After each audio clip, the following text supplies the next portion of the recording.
Innal hamdalillah nahmaduhu wa nasta'inuhu wa nastaghfiruh wa na'udzu billahi min shururi anfusina wa min sayyiati a'malina.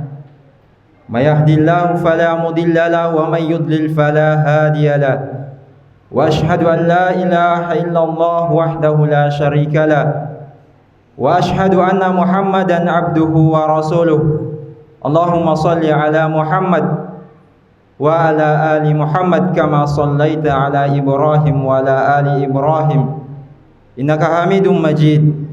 Wa barik ala Muhammad kama barakta ala Ibrahim wa ala ali Ibrahim innaka Hamidum Majid. Ibadallah, usi nafsi wa iyyakum bitaqwallahi azza wa jal faqad fazal muttaqun haitsu qala tabaraka wa ta'ala a'udzu billahi minasy syaithanir rajim. Ya ayyuhalladzina amanu taqullaha haqqa tuqatih wa la tamutunna illa wa antum muslimun. Wa qala aidan ya ayyuhan nasu taqu rabbakumul ladzi khalaqakum min nafsin wahidah wa khalaqa minha zawjaha wa bassa minhuma rijalan katsiran wa nisaa'a wattaqullaha alladzi tasaaluna bihi wal arham innallaha kana 'alaikum raqiba. Yarfa'illahu alladhina amanu minkum walladhina utul ilma darajat innallaha khabirum bima ta'malun. Amma ba'd. Pertama-tama jamaah sekalian, marilah kita bersyukur kepada Allah Subhanahu wa taala atas segala limpahan nikmat yang Allah Subhanahu wa taala berikan kepada kita. Di antaranya nikmat kesehatan jamaah sekalian. Di antaranya lagi ada nikmat kesempatan yang begitu besar yang Allah Subhanahu wa taala titipkan kepada kita. Dan yang lebih terbesar lagi adalah jamaah sekalian nikmat iman dan Islam yang Allah Subhanahu wa taala berikan kepada kita semua. Selawat serta salam semoga senantiasa tercurahkan kepada Nabi kita Nabi Muhammad sallallahu alaihi wasallam beserta keluarganya, sahabatnya yang telah membawa kita dari zaman kegelapan sampai ke zaman yang saat ini jamaah sekalian. Selanjutnya khatib berwasiat kepada diri kami pribadi serta mengajak para jamaah Jumat yang berbahagia untuk meningkatkan iman dan takwa kita kepada Allah Subhanahu wa taala. Masyiral muslimin rahimakumullah. Di antara kewajiban bagi orang tua adalah mendidik anak-anaknya dan mengajarkan ilmu pengetahuan kepada anaknya, baik secara langsung maupun tidak langsung dengan cara menitipkan anak-anak kita ke lembaga pendidikan dengan harapan mereka bisa mendapatkan ilmu agama jamaah sekalian sesuai dengan perintah Allah Subhanahu wa taala kepada seluruh umatnya untuk menuntut ilmu sebagai bekal untuk menjalani kehidupan di dunia ini. Dalam pandangan Islam, ilmu adalah sesuatu yang tergolong suci. Ilmu itu bagaikan cahaya di malam yang gelap. Seseorang tidak akan bisa berjalan dengan baik tanpa dengan cahaya, dan begitu pula dengan ilmu jamaah sekalian. Seseorang tidak akan bisa membedakan yang buruk dan yang baik jika tidak didasari oleh ilmu jamaah sekalian. Allah Subhanahu wa taala mewajibkan menuntut ilmu bukan hanya tanpa sebab jamaah sekalian, namun semua perintah Allah Subhanahu wa taala yang diperintahkan kepada kita memiliki maslahat buat diri kita jamaah sekalian. Dan di antara keutamaan dari menuntut ilmu jamaah sekalian, Allah Subhanahu wa taala berfirman di surah Al-Mujadalah, yarfa'illahu alladhina amanu minkum walladhina utul ilma darajat wallahu bima ta'maluna khabir. Allah Subhanahu wa taala akan meninggikan orang-orang yang beriman di antara kalian dan orang-orang yang diberi ilmu pengetahuan beberapa derajat. Innallaha khabirum bima ta'malun. Dan ketahuilah bahwasanya Allah Subhanahu wa taala mengetahui semua apa yang kita perbuat di dunia ini jamaah sekalian.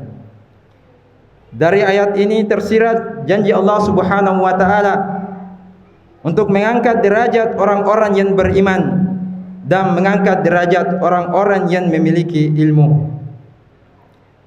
Masyiral muslimin rahimakumullah. Apalagi sekarang jamaah sekalian, seiring berkembangnya zaman dan kemajuan teknologi, kalau kita tidak mau menuntut ilmu, maka kita akan tertinggal oleh zaman. Oleh karena itu, proses belajar tidak berhenti ketika kita sudah studi pendidikan. Menuntut ilmu tidak hanya di bangku sekolah dan perkuliahan saja.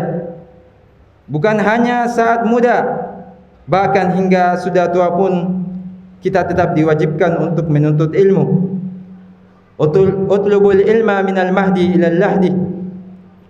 Tuntutlah ilmu sejak dari buayan, maksudnya adalah sejak dari kecil, ilal mahdi, sampai kita dimasukkan ke dalam lihat jamaah sekalian.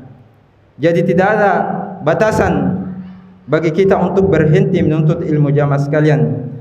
Karena itu, seorang muslim tidak cukup hanya dengan menyatakan keislamannya tanpa berusaha untuk memahami hakikat Islam tersendiri dan tanpa mengamalkan. Pernyataan keislaman itu harus dibuktikan dengan melaksanakan konsekuensi dari Islam tersebut. Untuk melaksanakan konsekuensi dari pengakuan kita bahwa kita sudah berislam, itu membutuhkan ilmu jamaah sekalian. Rasulullah SAW menegaskan di dalam hadisnya, talabul ilmi faridatun ala kulli muslim, hadis riwayat Muslim, yang artinya menuntut ilmu adalah kewajiban bagi setiap muslim jamaah sekalian. Maka ketika sudah turun perintah Allah yang mewajibkan suatu hal sebagai perintah menuntut ilmu, yang harus kita lakukan adalah sami'na wa ata'na. Ketika Allah Subhanahu wa taala telah memerintahkan kepada kita suatu perintah, maka kata yang paling pantas disebutkan oleh seorang hamba adalah kami mendengar dan kami taat atas perintahmu Allah Subhanahu wa taala. Sebagaimana dengan firman Allah Subhanahu wa taala, innama kana qaulal mu'minina idza du'u ila Allahi wa rasulihi liyahkuma bainahum ay yaqulu sami'na wa ata'na wa ulaika humul muflihun. Sesungguhnya ucapan orang-orang yang beriman apabila diajak untuk kembali kepada Allah dan Rasulnya adalah dengan mengatakan kami telah mendengar dan kami taat, dan itu adalah perkataan orang-orang yang beruntung jamaah sekalian. Surah An-Nur ayat 51. Sebagai gambaran, kita tentu akan meluangkan waktu untuk sholat ketika waktunya sudah tiba. Walaupun misalnya kita sedang bekerja dan pekerjaan itu kita masih banyak, kita akan tetap berusaha meninggalkan aktivitas tersebut untuk segera mengerjakan panggilan Allah Subhanahu wa taala.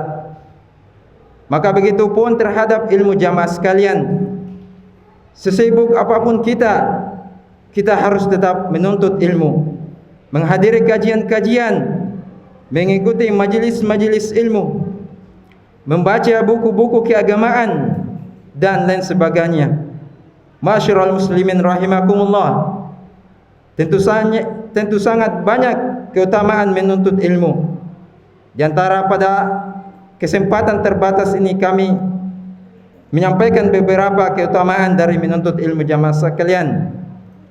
Bahwasanya menuntut ilmu adalah jalan yang memudahkan kita untuk masuk ke dalam surga Allah Subhanahu wa taala. Sebagaimana sabda Nabi kita Nabi Muhammad sallallahu alaihi wasallam, "Man salaka tariqan yaltamisuhu fihi ilman, sahhalallahu bihi tariqan ila jannah." Barang siapa yang menempuh suatu jalan untuk mencari ilmu, maka Allah Subhanahu wa taala akan memudahkan baginya jalan menuju surga Allah Subhanahu wa taala. Kalau kita ditanya, kita ingin masuk surga, dan pasti jawabannya semua kita ingin masuk surga. Namun kenyataannya banyak orang yang lalai dari menuntut ilmu. Karena sesungguhnya jalan yang paling mudah untuk kita memasuki surga Allah Subhanahu wa taala dengan cara menuntut ilmu jamaah sekalian. Dan hadis lain yang berkaitan dengan keutamaan ilmu jamaah sekalian. Al ulama'u warasatul anbiya, wa innal anbiya lam yuwarrisu dinaran wala dirhaman, walakinna warasu ilma, faman akhadahu akhadha bihazin wafir. Yang artinya, para ulama adalah pewaris para nabi. Sesungguhnya para nabi tidak mewariskan dinar ataupun dirham, tetapi para nabi mewariskan ilmu jamaah sekalian. Maka dari itu barang siapa yang mengambil ilmu ini, maka ia telah mengambil bagian yang sangat besar. Hadis riwayat Abu Daud, Tirmizi dan Ibnu Majah. Juga di antara keutamaan dari ilmu ini jamaah sekalian disebutkan dalam hadis, "Idza matal insanu inqata'a amaluhu illa min salasin, shadaqatin jariyatin aw ilmin yuntafa'u bihi aw waladin shalihin yad'u lah." Jika seseorang manusia meninggal, terputuslah seluruh amalannya kecuali 3 hal. Yang pertama adalah sedekah jariah, yang kedua adalah ilmu yang bermanfaat, dan yang ketiga adalah anak yang soleh yang mendoakan kedua orang tuanya. Dan yang berkaitan dengan khutbah kita ini adalah ilmu yang bermanfaat, dan kita tidak akan bisa mengajarkan saudara-saudara kita, teman-teman kita tentang ilmu agama kalaupun kita sendiri tidak memiliki ilmu jamaah sekalian. Dan begitu banyak keutamaan-keutamaan lain tentang faedah menuntut ilmu jamaah sekalian. Semoga dengan keutamaan yang kami telah sebutkan bisa menggugah hati kita agar senantiasa meluangkan waktu kita, memberikan kesempatan waktu bagi kita untuk menuntut ilmu jamaah sekalian. Janganlah kita terlalu sibuk dengan kehidupan atau urusan-urusan dunia, namun kita lalai dari kewajiban untuk menuntut ilmu, yang dimana kewajiban menuntut ilmu ini adalah keutamaan yang lebih besar bagi kita. Barakallahu li wa lakum fil Qur'anil azim, wa nafa'ani wa iyyakum bima fihi minal ayati wa dzikril hakim, wa taqabbalallahu minni wa minkum tilawatahu, innahu huwas samiul alim. Wa qur rabbighfir warham wa anta khairur rahimin, wastaghfirullah innahu huwal ghafurur rahim.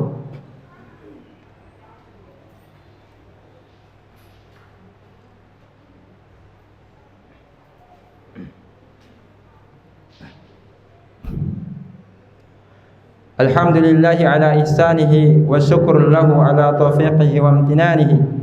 Wa ashhadu an la ilaha illallah ta'ziman li sya'nihi, wa ashhadu anna Muhammadan abduhu wa rasuluh. Innallaha wa malaikatahu yusalluna 'alan nabi, ya ayyuhalladzina amanu sallu 'alaihi wa sallimu taslima. Allahumma ighfir lil muslimina wal muslimat wal mu'minina wal mu'minat al ahya'i minhum wal amwat, innaka sami'un qaribun mujibud da'wat ya qadiyal hajat. Allahumma arinal haqqa haqqan warzuqna ittiba'ah, wa arinal batila batila warzuqna ijtinabah. ربنا لا تزغ قلوبنا بعد إذ هديتنا وهب لنا من لدنك رحمة إنك أنت الوهاب اللهم ارزقنا علما نافعا ورزقا طيبا وعملا متقبلا ربنا آتنا في الدنيا حسنة وفي الآخرة حسنة وقنا عذاب النار عباد الله إن الله يأمركم بالعدل والإحسان وإيتاء ذي القربى وينهى عن الفحشاء والمنكر والبغي يعظكم لعلكم تذكرون فاذكروا الله يذكركم ويزيدكم على نعمه وأقيموا الصلاة